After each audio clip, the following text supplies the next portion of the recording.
السلام علیکم مولانا. جی وعلیکم السلام علی من اتبع الہدی. جی ہاں مولانا، میں نے ان کو کل جو ہے ان میں غیب کی تاریخ بتائی تھی، یہ بچے کو سمجھ میں ہی نہیں گئے. انہوں نے کہا بھائی ہمارے عالم صاحب پوچھ لیجیے. میں نے پوچھ لو بھائی. ہاں ظاہر سی بات ہے، اب بچے لوگ کے سمجھ میں کیسے آئے گی؟ جب بچے ہیں تو پھر بچے کے سمجھ میں کیا ہے؟ اب نہیں مانتے نا. میں کبھی سو رہا تھا نیند میں، اٹھا کے بول رہے ہیں بھائی بات کیجیے. میں کیا بات کروں کس سے؟ ہم نے ان کو کہا تھا کہ مشہور مفسر علامہ محمود آلوسی بغدادی رحمۃ اللہ علیہ نے اپنی تفسیر روح المعانی میں علم غیب کی تاریخ لکھا الغیب فی الاصل مصدر ذات الشمس وغیرہ اذا صرفت عن العین واستعمل في الشيء الغیب الذي لم تنزه قرینہ. جی غیب اصل میں ذات الشمس کا مصدر ہے. جی یہ اس وقت بولتے ہیں جب سورج آنکھوں سے پوشیدہ ہو جائے، اور یہ لفظ غیب اس پوشیدہ چیز کے لیے استعمال کیا جاتا ہے جس کے لیے کوئی قرینہ یعنی دلیل قائم نہ ہو. یعنی غیب پوشیدہ چیز کو کہتے ہیں؟ اس پوشیدہ چیز کے لیے بولا جاتا ہے جس کے لیے کوئی قرینہ یعنی دلیل قائم نہ ہو. اچھا جی علامہ قصائی شرح بخاری فرماتے ہیں وما یدرک بالدلیل لا یکون غیبا. تو پھر اللہ تبارک و تعالی، ہاں سنیے ٹھیک ہے، آپ کی بات مان لی ہم نے کہ علم غیب وہ چیز ہے جس کے لیے دلیل قائم نہ ہو، ٹھیک ہے، وہ پوشیدہ چیز، ٹھیک ہے. تو اگر اس دلیل کو اگر حق مان لی جائے تو پھر آپ اللہ تعالیٰ کو عالم الغیب مانتے ہیں کہ نہیں؟ بالکل. تو پھر اس میں دلیل نہیں قائم کریں گے؟ ہے نا دلیل. تو پھر آپ تو بول رہے ہیں کہ دلیل قائم نہ کی جائے. نہیں صاحب، لفظ غیب کی طرف تعریف ہو رہی ہے، اللہ کی ذات کے لیے دلیل نہیں. لفظ غیب علامہ قصائی شرح بخاری فرماتے ہیں وما یدرک بالدلیل لا یکون غیبا. جو چیز دلیل سے معلوم ہو جائے وہ غیب نہیں ہے. جو چیز دلیل سے معلوم ہو جائے وہ غیب نہیں ہے. جی جی، یہ امام بخاری کے سارے فرما رہے ہیں. جی اب تھوڑا سا تفصیل سنیے. اب بتائیں مولانا کہ یہ دلیل میرا جو میں نے ان کو دیا صحیح ہے یا نہیں ہے؟ تفسیر بیضاوی میں امام بیضاوی فرماتے ہیں یؤمنون بالغیب کے ماتحت میں کہ والمراد بالخفی الذی لا یدرکہ الحس ولا تقضیہ بداہۃ العقل. سمجھ رہے ہیں؟ غیب سے مراد وہ چھپی ہوئی چیز ہے جس کو حواس نہ پا سکے. جی ہاں، یہ کوئی دلیل قائم نہ ہو سکے. بالکل حواس نہ پا سکے، یعنی حواس سے خمسہ جس کو بولتے ہیں نا. جی بالکل، ہوا سے خمسہ جس پر جو ہے دلیل قائم نہ کرتے. ہاں، اور نہ بداہتاً اس کو عقل چاہے. ہاں بالکل بالکل بالکل، یہی علم غیب ہے. میں نے یہی علم غیب، اور یہی چیز تفسیر کبیر میں تفسیر کبیر صاحب تفسیر کبیر فرماتے قول الجمهور المفسرین ان الغیب هو الذي يكون غائبا عن الحاسة ثم هذا ينقسم الى ما عليه دلیل الى ما لا دلیل علیہ. جو آپ نے کہا نا وہی چیز یہاں پہ بھی ہے. سنیے، عام مفسرین کا قول ہے کہ غیب وہ ہے جو حواس سے چھپا ہوا ہو. آپ جو ہے حواس کو نہیں بول رہے تھے، یہاں پہ حواس بھی سمجھے، حواس سے چھپا ہوا ہو. پھر غیب کی دو قسم، جی پھر غیب کی ثم هذا ينقسم الى ما علیہ دلیل و الى ما لا دلیل علیہ. یہاں پہ دو قسمیں کر دیا انہوں نے کہ پھر غیب کی دو قسمیں ہوتی ہے. ایک تو وہ جس پر دلیل ہے، سمجھ رہے ہیں، الى ما علیہ دلیل. ایک تو وہ ہے جس پر دلیل ہو، دوسری وہ ہے جس پر کوئی دلیل ہی نہیں. اسی طرح تفسیر روح البیان میں بھی یہ صاحب تفسیر روح البیان علامہ اسماعیل حقی جو ہے یؤمنون بالغیب کے تحت فرماتے ہیں وَهُوَ مَا غَابَ عَنِ الْحِسِّ وَالْعَقْلِ غَائِبَةً كَامِلَةٌ بِحَيْثُ لَا يُدْرِكُ بِوَاحِدٍ مِّنْهُ ابْتِدَاءً بِطَرِيقِ الْبَدَاهَةِ وَهُوَ قسمان قسم لا دلیل علیہ وهو الذي يريد بقوله اذ مفاتيح الغیب وقسم نصب علیہ دلیل كالثانی والصفات وهو المراد. غیب وہ ہے جو حواس اور عقل سے پورا پورا چھپا ہوا ہو. چھپا ہوا ہے. ٹھیک ہے. اس طرح کے کسی ذریعے سے ابتداءً کھلم کھلا معلوم نہ ہو سکے. جی جی. غیب کی دو قسمیں، ایک وہ جس پر کوئی دلیل نہ ہو، اور وہی قسم اسی آیت سے مراد ہے کہ اللہ تعالیٰ کے پاس غیب کی کنجیاں ہیں، یعنی جس پر کوئی دلیل نہ ہو. ہاں، تو اشارہ کر دیا کہ اس سے مراد وہ علم غیب جو اللہ تعالیٰ کے پاس ہے جس پر کوئی دلیل نہ ہو. دوسری قسم وہ جس پر دلیل قائم ہو، جیسے اللہ تعالیٰ اور اس کی صفات، اور وہی ہر جگہ مراد ہے. تو ان سب تعریفوں سے یہ سمجھ میں آ گیا کہ غیب اس چیز کو کہتے ہیں جو حواس سے خمسہ سے معلوم نہ کیا جا سکے، ہے نا. بالکل وہی ہے.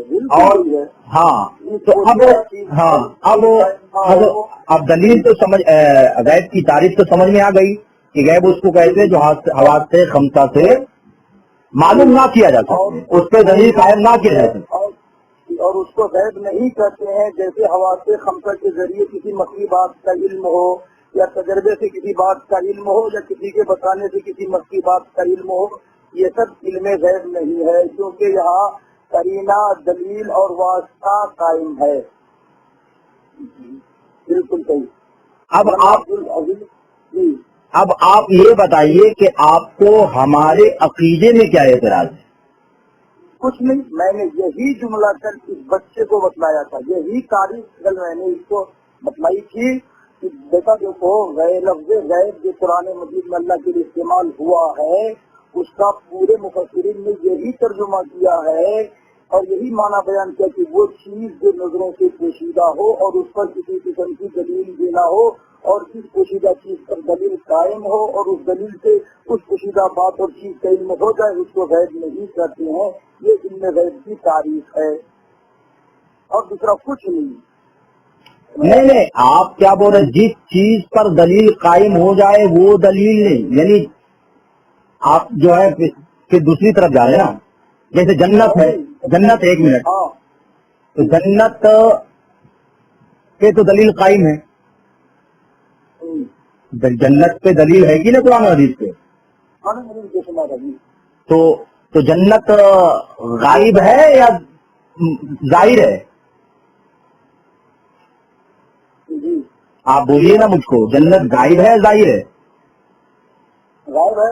ہاں، تو پھر آپ بول رہے ہیں کہ غائب اس چیز کو کہتے جس پہ دلیل قائم ہے، تو جنت پہ تو دلیل قائم ہے. قرآن پاک میں اللہ تعالیٰ فرماتا ہے کہ جنت وہ ہے جس کی چوڑائی جو ہے زمین و آسمان سے بھی زیادہ ہے،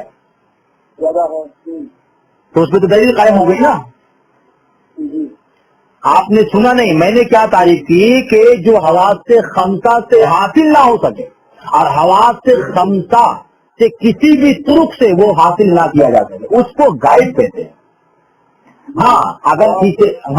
اگر کسی پر دلیل قائم ہو جائے وہ غائب نہیں ہے. یہ بات بالکل عقل سے باورہ ہے، کیونکہ جنت دوزخ یہ تو غائب ہے، کل صراط یہ تو غائب ہے، خود خدا ہم سے غائب ہے. تو اس پر سب پہ تو دلیل قائم ہے کہ خدا ہے، قل هو اللہ احد، خدا پہ دلیل قائم ہے. جنت کی چوڑائی لمبائی جو ہے زمین و آسمان سے بھی زیادہ ہے، اس پہ دلیل قائم ہے. دوزخ پہ دلیل قائم ہے، پل صراط پہ دلیل قائم ہے، سب پہ تو دلیل قائم ہے. آپ کہہ رہے ہیں کہ ہر وہ چیز جس پہ دلیل قائم ہو جائے وہ غائب نہیں ہے، جبکہ آپ خود کہہ رہے ہیں دلیل قائم ہے. یہ حواس خمسہ سے تو نہیں ہے نا. ہاں، حواس خمسہ سے یہ دلیل قائم نہیں ہے. ہاں، آپ یہ بولیے کہ قرآن و حدیث سے جس پہ دلیل قائم ہو جائے وہ مراد نہیں ہے، بلکہ جو ہمارے اندر حواس سے خمسہ ہے ہم خود قائم نہ کر سکیں. جی، جس پہ ہم دلیل قائم نہ کر سکے، جو ہمارے عقل سے ماورا ہو، جیسے کہ معجزات جو عقل سے ماورا ہوتا ہے، سمجھیں؟ تو عقل سے جو فوق العقل ہو اس کو غائب کہتے ہیں، جو عقل میں نہ سما سکے. بات ہے. اب آپ یہ بتائیے کہ ہم اہل سنت والجماعت کا جو عقیدہ ہے علم غیب کے بارے میں، تو میں پہلے آپ کو اپنا عقیدہ بتا دیتا ہوں تاکہ آپ کو سمجھ میں آئے. ویسے آپ جب عالم ہیں، آپ کون سی جماعت سے تعلق رکھتے ہیں؟ دیوبندیت سے؟ جی مولانا ہاں ہے دیوبندیت سے تعلق رکھتے ہیں نا؟ جی. تو آپ کو یہ بتا دیا جائے کہ آپ کی کتاب میں بھی خود یہ ثابت ہے، جیسے چاند پوری صاحب نے لکھا ہے اپنی کتاب میں، سمجھ رہے ہیں کہ بعطائے الہی نبی کریم صلی اللہ تعالی علیہ وسلم کو بعض علوم غیبیہ حاصل ہے. آپ اس بات کے قائل ہیں؟ ہاں قائم ہیں. بولیے. ہاں، تو یعنی آپ بعض علوم غیبیہ کے قائل ہیں کہ نبی کو بعض علوم غیبیہ ہیں، اور اس بات کو تو قاسم نانوتوی نے بھی لکھ دیا ہے کہ نہیں، کہ اگر علم غیب سے مراد بعض علوم غیبیہ ہو، یعنی گویا کہ یہ کہنا جاتا ہے کہ بعض علوم غیبیہ ہے نا، بات ختم ہے. تو آپ بعض علوم غیبیہ کے قائل ہیں یا نہیں؟ پہلے اس بات کو کلیئر کر دیجیے. نبی کو بعطائے الہی علم غیب حاصل ہے یا نہیں؟ اب ہمارا بھی عقیدہ سن لیجئے تاکہ آپ لوگوں کو سمجھ میں آئے کہ ہمارا کیا عقیدہ ہے. آپ ہماری کتاب فتاوی رضویہ خالص الاعتقاد کو پڑھیے، سمجھ رہے ہیں؟ اس میں صاف طور پہ لکھا ہوا ہے کہ اللہ تبارک و تعالی بالذات عالم الغیب ہے، اس کو کسی نے غیب کا علم دیا نہیں. ٹھیک، بالذات عالم الغیب ہے، اس کے بغیر بتائے کوئی ایک حرف بھی نہیں جان سکتا. اب بتائیے، یہاں پہ جب ہم نے یہ کہہ دیا، ہمارا یہ عقیدہ بن گیا کہ اللہ کے بتائے بغیر کوئی ایک حرف، کوئی کا مطلب سمجھتے، کوئی بھی، ہاں سب آ گئے، تمام مخلوق آ گئے. تو اللہ کے بتائے بغیر کوئی بھی ایک حرف بھی نہیں جانتا. بالکل صحیح ہے عقیدہ ہمارا. حضور علیہ السلام، نبی کریم صلی اللہ تعالی علیہ وسلم اور دیگر انبیاء کرام کو اللہ تعالی نے اپنے علوم غیبیہ میں سے بعض علوم غیبیہ عطا کیا ہے. یہ عقیدہ آپ کو صحیح لگ رہا ہے؟ بالکل صحیح ہے نا؟ تو پھر لفظ کیا ہے؟ بالکل صحیح ہے. تو یہ عقیدہ. اور دوسرا ہمارا عقیدہ یہ ہے کہ اللہ تبارک و تعالی نے تمام نبیوں کو اپنے بعض علوم غیبیہ عطا کیے، مگر ان تمام نبیوں میں سب سے زیادہ علوم غیبیہ رب کائنات نے ہمارے آقا کو عطا کی. تو دیکھیے عطا کیے. ابھی پہلے کیا بتا دیا کہ اللہ تبارک و تعالی کا علم غیب بالذات ہے، اس کو کسی نے غیب کا علم دیا نہیں، وہ خود عالم بالذات ہے، عالم. ہاں. اور نبی کریم صلی اللہ تعالی علیہ وسلم کو جو علم غیب کا علم حاصل ہے تو بذات خود نہیں بلکہ اللہ کی عطا سے. ہاں، اللہ کی عطا سے، وہی دیا ہوا عطا اللہ کی عطا سے ہے. اور اسی چیز کو آپ کی جماعت کے چاند پوری صاحب نے خود لکھ دیا ہے کہ بعطائے الہی بعض علوم غیبیہ کا علم نبی کریم صلی اللہ تعالی علیہ وسلم کو ہے. تو پھر آج جو سنیوں کو، یعنی ہم اہل سنت والجماعت کو اور لوگوں کو بدزن کیا جاتا ہے کہ بھائی یہ لوگ نبی کو عالم الغیب مانتے ہیں، عالم الغیب مانتے ہیں. ارے ہمارا یہ عقیدہ ہے ہی نہیں تو پھر بدنام کیوں کیا جاتا؟ غلط ہے، بالکل غلط ہے. ہمارا عقیدہ آپ نے کھل کے سماعت کر لیا. اب بہت سارے لوگ آپ ہی کے جماعت میں سے یہ کہتے ہیں کہ نبی کو علم غیب عطا، نبی کو علم غیب کسی بھی طرف سے نہیں ہے. کسی بھی طرف سے نہیں کا مطلب یہ ہے کہ نہ عطائے الہی ہے نہ بذات خود ہے. تو چلو بھائی، بذات خود تو نبی کو علم غیب نہیں ہے، لیکن عطائے الہی سے تو ہے نا. وہ ہے. اب آپ یہ بتائیے کہ جنت کیسی ہے؟ جنت یہ باغات ہے، جنت میں حوریں ہیں، جنت کے بارے میں ہم نے سنا، لیکن جنت کو حواس سے خمسہ سے سمجھا جا سکتا ہے؟ نہیں جا سکتا. جنت کو حواس سے خمسہ سے دلیل قائم کی جا سکتی جنت پر؟ نہیں کی جا سکتی. تو جنت کیا ہے؟ غیب ہے.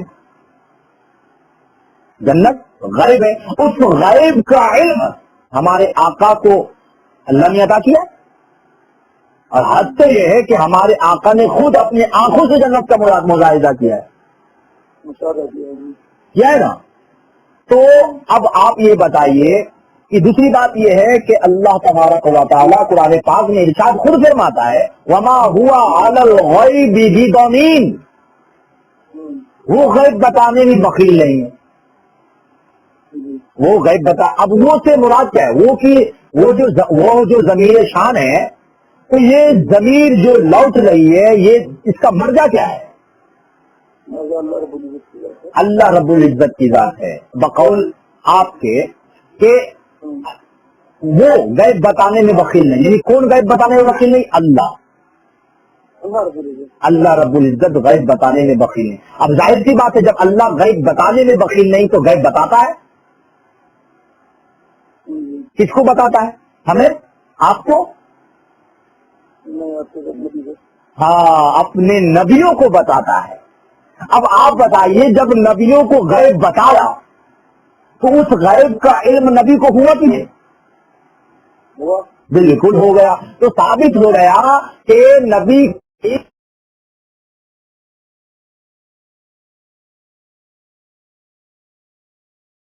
تو میں وہی بول رہا تھا کہ اس سے بھی ثابت ہو گیا اس آیت سے وما ہوا علی الغیب بدلیل، جس میں آپ نے کہا کہ ہوا کا مرجع ذات باری تعالیٰ ہے.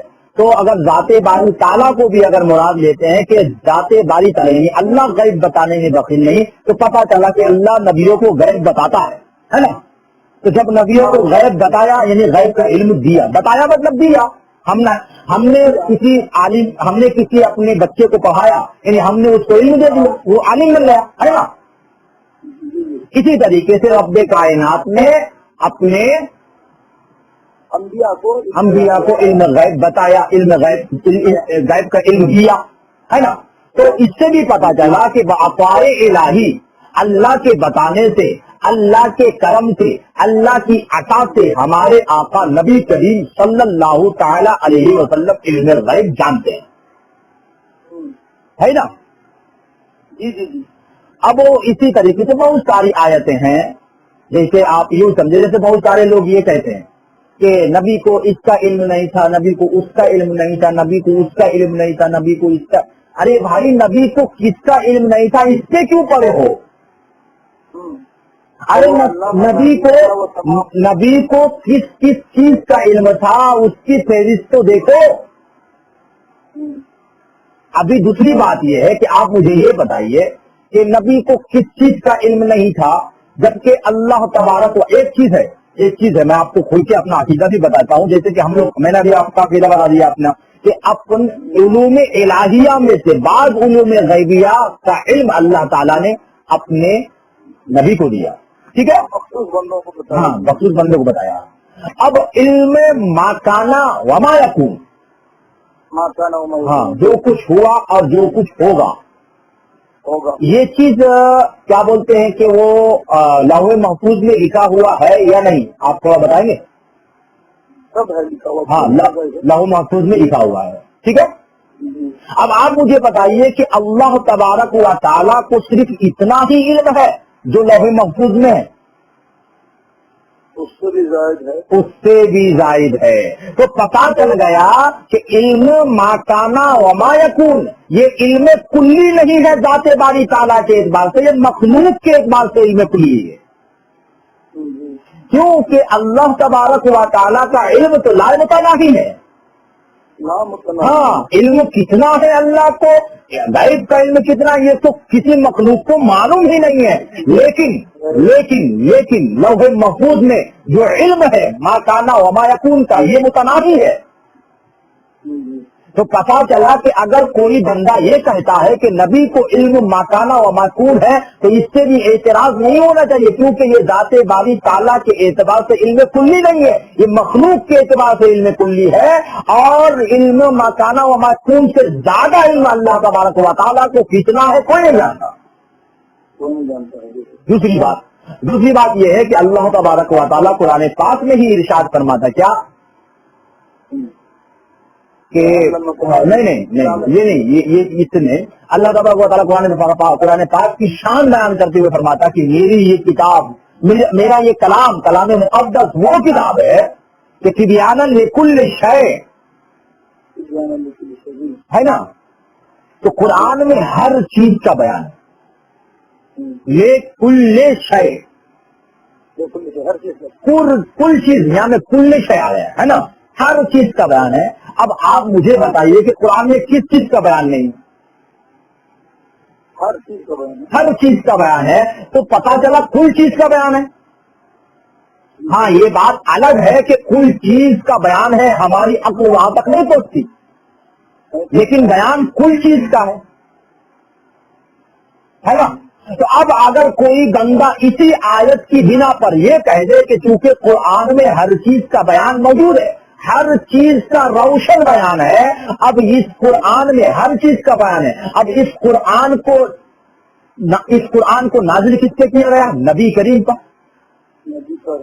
نبی پر نازل کیا گیا۔ سورۃ الرحمن میں اللہ فرماتا ہے الرحمن علم القرآن خلق الانسان علمہ البیان، رحمان نے اپنے محبوب کو بیان سکھایا قرآن کا، ہے نا۔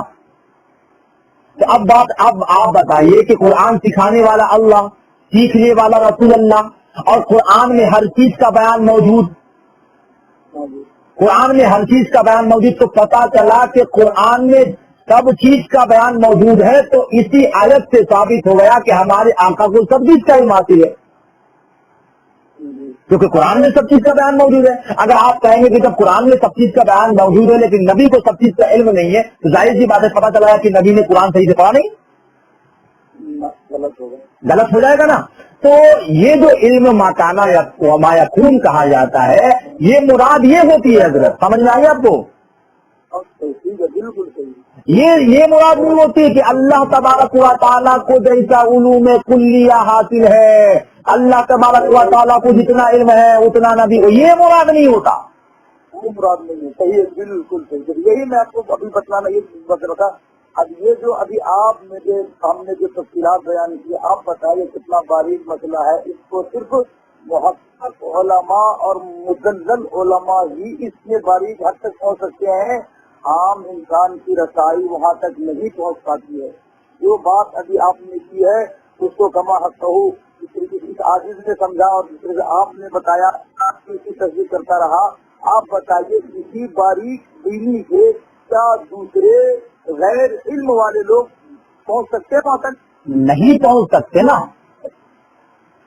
جس جو لبو لہجے سے اور جس مطلب جو نہج پر آپ نے گفتگو کی اس وقت، آپ بتائیں اسی لبو لہجے سے اور اسی انداز اسلوب سے کیا ایک غیر عالمی قرآن کو سمجھ سکتا اور پڑھ سکتا ہے؟ کیا ہرگز نہیں سمجھ سکتا مولانا، ہرگز نہیں۔ تو اسے اس لیے تو کہا گیا ہے یضل بہ کثیرا ویہدی بہ کثیرا، اگر کم علم ہوئی اس سے کیا ہوتا ہے کہ قرآن کو حدیث کو سمجھنے کے لیے اپنے، اس لیے کہا گیا ہے نا کہ اطیعوا اللہ واطیعوا الرسول واولی الامر منکم، یعنی اولی الامر کی اطاعت کرو، فاسألوا اہل الذکر ان کنتم لا تعلمون۔ ہاں تو ہمارے عوام کو جو کم فہم، کم عقل، کم سمجھ ہے، ان کو اپنے علماء سے سمجھنا چاہیے۔ اور میں ان لوگوں کو کہنا چاہتا ہوں جو سنیوں پر اعتراض کر دے کہ سنی لوگ تو بس بھائی علم کلی مات جاتے، بھائی علم کلی کیا ہے وہ تو سمجھو، وہ پہلے سمجھو۔ جی جی جی جی جی، علم کلی اگر سنی بولتا ہے تو وہ کس حساب سے بولتا ہے، اس کے عالم سے پوچھو، آپ سے بولتا ہے۔ جی جی جی جی، علم کلی اگر کوئی کہا تو وہ کس نوعیت سے کہا ہے، ہاں پہلے اس کو سمجھیے۔ جی جی جی، نہیں بالکل صحیح آپ کا جواب ہونا، بالکل صحیح ہے۔ اب یہ بچوں کو کیا معلوم ہوتا ہے کہ بھائی ماں کانا وہ ماں یکون سے کیا مراد ہے کر کے، علم غیب سے کیا مراد ہے کر کے اب یہ بچوں کو تو معلوم ہوتا نہیں ہے، اسی لیے ہم لوگ اس کو دلیل دے کر کے سمجھا دیتے ہیں کہ بھائی دیکھو اللہ تبارک تعالیٰ نے جگہ بجگہ آپ کو اس طرح سے الفاظ سے خطاب فرمایا، وہ علمک ما لم تکن تعلم کما علمکم ما لم تکونوا تعلمون وغیرہ وغیرہ. جی اب اس میں جو ہے آپ صرف اپنے جو ہے جو عقائد اللہ نے بیان فرمائے اس پر قائم رہو، اور اس کے باریک دینی پر آپ حضرات کی دسترس بہت مشکل ہے. ہم نے کیا کر کے ان کو خاموش کر دیتے مولانا. تو یہی بات ہے، آج جو یہ اتنی انتشار بازی اور افترا بازی، کذب بیانی، دجل بیانی، فریب دہی لوگوں کو دی جاتی ہے، قسم خدا کی میں بولتا ہوں انسان اگر ہماری کتاب میں باریک بینی سے نظر کرے اور سمجھنے کی کوشش کرے تو اعتراض اپنے آپ دفع ہو جائے گا. بالکل بات صحیح ہے. اعتراض خود بخود اعتراض علماء میں نہیں ہے مولانا. میں ایک بات بتاتا ہوں، اعتراض علماء میں نہیں ہے. اعتراض جو ہے علماء میں نہیں، اعتراض جو عوام میں ہے، یہ عوام میں اصل میں عوام جو ہے یہ دیکھیے جو آپ نے کہا کہ جو علماء میں جانتے ہیں ماں کانا وما یکونو کا جو آپ نے مستاق اور جو آپ نے بنیاد رکھی ہے وہ آپ سمجھ گئے، ہم سمجھے، مگر اس کو عوام نہیں سمجھے گی.